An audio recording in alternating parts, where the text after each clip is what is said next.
নমস্কার বন্ধুরা, ভদ্রসর study centre চ্যানেলে তোমাদের স্বাগতম।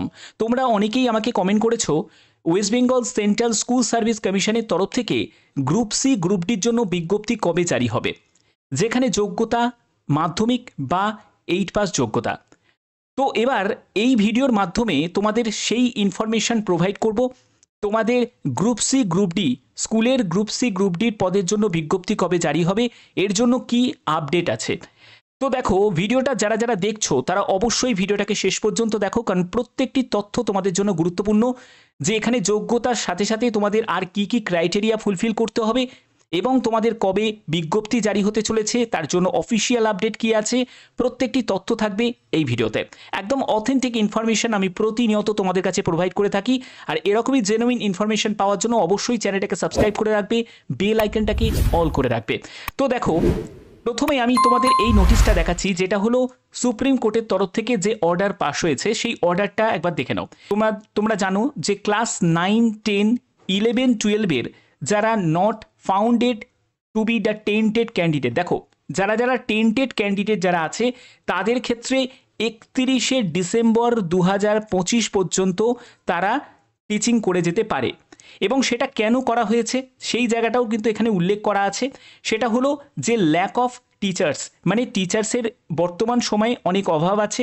তো সেক্ষেত্রে মানে যে স্টুডেন্টসদের স্টাডি হ্যাম্পার হতে পারে, তো এইগুলোর জন্য তারা চিন্তাভাবনা করে তো মহামান্য জাজ কি করেছে যে অ্যাসিস্ট্যান্ট টিচার পোস্টের জন্য যারা বহাল ছিল তারাই কিন্তু রইবে, কিন্তু 31শে ডিসেম্বর পর্যন্ত। এবার 31শে ডিসেম্বর মধ্যে সম্পূর্ণ নিয়োগ প্রক্রিয়াকে সম্পন্ন করতে হবে যে এসএসসিকে। এবার এখানেই কিন্তু ব্যাপারটা কিন্তু বলা আছে যে 31শে মে 2025 মধ্যে নতুন বিজ্ঞপ্তি জারি করতে হবে। এবার এটা হলো স্কুল টিচারের ক্ষেত্রে নিয়োগ বিজ্ঞপ্তি জারি করতে হবে 31শে মের মধ্যে, যার 31শে ডিসেম্বরের মধ্যে সম্পূর্ণ নিয়োগ প্রক্রিয়াকে কমপ্লিট করতে হচ্ছে। দেখতেই পাচ্ছ যে ensure the completion of the recruitment process by 31শে ডিসেম্বর 2025, অর্থাৎ 31শে ডিসেম্বর পর্যন্ত যারা টেন্টেড ক্যান্ডিডেট তারা কিন্তু বহাল রয়েছে। ঠিক আছে, তো এবার হলো গ্রুপ সি গ্রুপ ডির খবর কি। তোমরা দেখো এই জায়গাটা পয়েন্টে বলেছে যে we are not inclined to accept the prayer, অর্থাৎ এই প্রেয়ারটাকে তারা অ্যাকসেপ্টই করেনি। সুপ্রিম কোর্টের জাজ তারা অ্যাকসেপ্টই করেনি যে non teaching post group C group ডির। তো এই ক্ষেত্রে বলতে পারি যে গ্রুপ সি গ্রুপ ডির ক্ষেত্রে সবথেকে বড় কিন্তু দুর্নীতি হয়েছে। ঠিক আছে, তার জন্য এটা কোনো শুনানির মধ্যে যায়নি, এই ব্যাপারে কোনো সিদ্ধান্তই আসেনি। অর্থাৎ গ্রুপ সি গ্রুপ ডিকে একদম ডাইরেক্টভাবে কিন্তু ক্লোজ করে দিয়েছে তাদের, মানে এই নিয়োগ যে আগে যে নিয়োগ হয়েছে সেগুলোকে পুরোটাই কিন্তু ক্লোজ করে দিয়েছে এবং তারা কিন্তু আর কন্টিনিউ করতে পারবে না 31শে ডিসেম্বর পর্যন্ত। তারা মানে যারা গ্রুপ সি গ্রুপ ডি ক্যাটাগরির মধ্যে আছে তারা কিন্তু আর কন্টিনিউ করতে পারবে না। এবার হচ্ছে নতুন বিজ্ঞপ্তি জারি করতে হবে। এবার নতুন বিজ্ঞপ্তি জারি তো হতেই হবে, কারণ কি একটা স্কুলেতে যেমন টিচারের প্রয়োজন সেরকম নন টিচারেরও প্রয়োজন আছে। ঠিক আছে, তাহলে সেক্ষেত্রে নন টিচার ক্যান্ডিডেটদের যেহেতু তোমাদের দরকার, নন টিচার পোস্টেরও যেহেতু রিক্রুট করা দরকার, তো সেক্ষেত্রে কি হবে, আবার নতুন বিজ্ঞপ্তি জারি করতে হবে। এবার এই নতুন বিজ্ঞপ্তি যেটা জারি হবে সেখানে গ্রুপ সি ক্যাটাগরির জন্য তোমাদের যোগ্যতা কি প্রয়োজন, গ্রুপ ডি ক্যাটাগরির জন্য যোগ্যতা কি প্রয়োজন, সেই ব্যাপারটা এই ভিডিওতে তোমাদের ক্লিয়ার করব। দেখো, আমি পরবর্তী জায়গায় তোমাদের দেখাচ্ছি যে নতুন নোটিফিকেশন বার করতেই হবে ওয়েস্ট বেঙ্গল এসএসসিকে, যেখানে তোমাদের গ্রুপ সি এবং গ্রুপ ডির পদের জন্য তোমাদের ভ্যাকেন্সি রিলিজ হবে এবং এখানে তোমাদের কি কি ক্রাইটেরিয়া ফুলফিল করতে হবে, কত ভ্যাকেন্সি থাকতে পারে সেই ব্যাপারটাও তোমাদের বলছি। এটা কিন্তু কনফার্ম নয়, এটা এক্সপেক্টেড একটা ভ্যাকেন্সি তোমাদের বলছি। 4923টি মতো শূন্য পদের বিজ্ঞপ্তি তোমাদের জারি করবে central school service commission, West Bengal central school service commission, অর্থাৎ WBSSC। ঠিক আছে, যেখানে গ্রুপ সি ক্লার্ক পোস্ট এবং গ্রুপ ডি পোস্ট এবং লাইব্রেরিয়ান পোস্টও কিন্তু তোমাদের থাকবে। বয়স কত প্রয়োজন, 18 থেকে 40 বছরের মধ্যে। 8 ক্লাস এবং 10 ক্লাসের যারা ক্যান্ডিডেট তারা অবশ্যই এখানে আবেদন করতে পারবে। তো এখানে তোমাদের বলে রাখি, দেখো তোমাদের এজ লিমিট কি প্রয়োজন, আমি এই জায়গাটাও তোমাদের ক্লিয়ার করে দিই। 18 থেকে 40 বছরের মধ্যে তোমার বয়স হতে হবে, সেটা তুমি ক্লার্ক পোস্টের জন্য আবেদন করো বা গ্রুপ ডি পোস্টের জন্য আবেদন করো। তুমি যদি ওবিসি ক্যান্ডিডেট হয়ে থাকো তুমি বয়সে 3 বছর, তুমি যদি SC ST ক্যান্ডিডেট হয়ে থাকো তুমি বয়সে 5 বছর, এবং তুমি যদি ফিজিক্যাল হ্যান্ডিক্যাপড হয়ে থাকো তাহলে কিন্তু তুমি বয়সে 8 বছর একটা রিল্যাক্সেশন পেয়ে যাবে। এডুকেশন কোয়ালিফিকেশন কি প্রয়োজন? ক্লার্ক পোস্টের জন্য তুমি যদি সিম্পল মাধ্যমিক পাশ করে থাকো তাহলেই তুমি আবেদন করতে পারবে। তাহলে যারা উচ্চ মাধ্যমিক বা গ্র্যাজুয়েশন করেছে তারা কি আবেদন করতে পারবে না? তারাও আবেদন করতে পারবে, কিন্তু ন্যূনতম যোগ্যতা হলো মাধ্যমিক, তাহলে তুমি ক্লার্কের জন্য যোগ্য। তুমি যদি গ্রুপ ডি পোস্টের জন্য আবেদন করতে চাও তোমার এখানে ক্লাস 8 পাস যোগ্যতা প্রয়োজন, তবে এখানে তুমি যদি মাধ্যমিক পাশ করে থাকো তাহলেও তুমি আবেদন করতে পারবে। তো আশা করি এডুকেশন কোয়ালিফিকেশন এজ ব্যাপারটা ক্লিয়ার হয়ে গেল।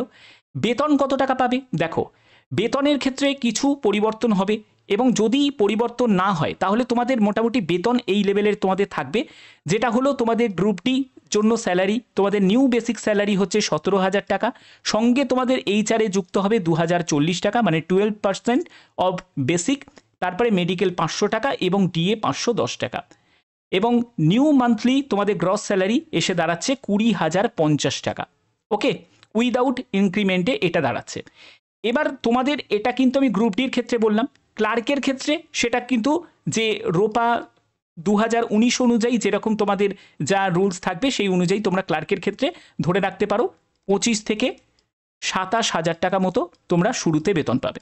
ওকে, তো এবার সিলেকশন প্রসেসের ব্যাপারে যাই। সিলেকশন প্রসেসটা দেখো, তোমাদের গ্রুপ সি ক্যাটাগরি ক্লার্কের জন্য তোমাদের 60 নম্বরে তোমাদের একটা পরীক্ষা হবে, এবং 10 নম্বরে হচ্ছে একাডেমিক কোয়ালিফিকেশান দেখা হবে, পার্সোনালিটি টেস্ট এবং কম্পিউটার প্রফিসিয়েন্সি টেস্ট যেটা তোমাদের টাইপিং থাকবে সেটা হলো 30 নম্বর থাকবে। ওকে, এবং দেখো personality test will consist of the 5 marks থাকছে, টাইপিং ইউজিং কম্পিউটার প্রফিসিয়েন্সি সেটা হলো 25 মার্কস তোমাদের থাকছে। ওকে, তো 25 নম্বর হচ্ছে তোমাদের কম্পিউটার টাইপিংয়ের ওপর তোমাদের প্রফিসিয়েন্সি চেক করা হবে, এবং তোমাদের ইন্টারভিউ যেটা হবে সেটা 5 নম্বরের হবে। ঠিক আছে, টোটাল কম্বাইন করে 30 নম্বরের হচ্ছে। আচ্ছা, এই জায়গাটা তো ক্লিয়ার হয়ে গেল। এবার গ্রুপ ডির ক্ষেত্রে কি? গ্রুপ ডির ক্ষেত্রে তোমাদের টোটাল 50 নম্বরের পরীক্ষা হচ্ছে, যেখানে হচ্ছে রিটিন থাকছে 45 নম্বর এবং 5 নম্বরের তোমার ইন্টারভিউ থাকছে। তো এই হলো তোমাদের বেসিক ইনফরমেশন যেটা আমি প্রোভাইড করে দিলাম। কেন করলাম? তার কারণ হচ্ছে যে যখন নতুন টিচার যখন নিয়োগ করা হচ্ছে, গ্রুপ সি গ্রুপ ডির ক্ষেত্রে যখন দুর্নীতির অনুযায়ী যখন সেই পুরো মানে ক্যান্ডিডেটকে পুরো বাতিল করে দেওয়া হয়েছে, তো সেক্ষেত্রে নতুন নিয়োগ করতেই হবে কমিশনকে। এবার নতুন নিয়োগ করতে গেলে তোমাদের অবশ্যই জানা দরকার তার জন্য যে যোগ্যতা কি প্রয়োজন, তোমাদের কি কি ক্রাইটেরিয়া ফুলফিল করতে হবে, সেই ইনফরমেশনটাই আমি এখানে প্রোভাইড করলাম এই ভিডিওর মাধ্যমে, যাতে তোমাদের হেল্প হয়, যাতে তোমরা একটা প্রস্তুতি নিতে পারো। এবার কবে বিজ্ঞপ্তি জারি হবে? দেখো, 31শে মের মধ্যে WBSSC-কে টিচারের জন্য বিজ্ঞপ্তি জারি করতেই হবে, টিচারের জন্য বিজ্ঞপ্তি জারি করতে হবে। এবং আমি বলবো না যে 31শে মের মধ্যে নন টিচারের বিজ্ঞপ্তিও জারি হয়ে যাবে, এটা হয়তো হতেও পারে আবার নাও হতে পারে, কিন্তু 31শে মের পরেও কিন্তু সম্ভাবনা আছে। কিন্তু যেটা বলতে চাই সেটা হলো বিজ্ঞপ্তি এই বছরের মধ্যেই কিন্তু জারি করতে হবে নন টিচার পোস্টের জন্য, নন টিচার বিজ্ঞপ্তিও কিন্তু জারি হতে হবে। ঠিক আছে, করতে হবে, কারণ করবেই এটা। সেক্ষেত্রে তোমরা এইটা আশা রাখতেই পারো তোমাদের বিজ্ঞপ্তি খুব শীঘ্রই কিন্তু জারি হয়ে যাবে। বাদবাকি যে কোনো আপডেট যখনই আসবে সেই আপডেট অবশ্যই তোমাদের কাছে পৌঁছে দেবো। যে কোনো গুরুত্বপূর্ণ আপডেট পাওয়ার জন্য অবশ্যই চ্যানেলটাকে সাবস্ক্রাইব করে রাখবে, বেল আইকনটাকে অল করে রাখবে। এখনের মধ্যে এটুকুই, টাটা।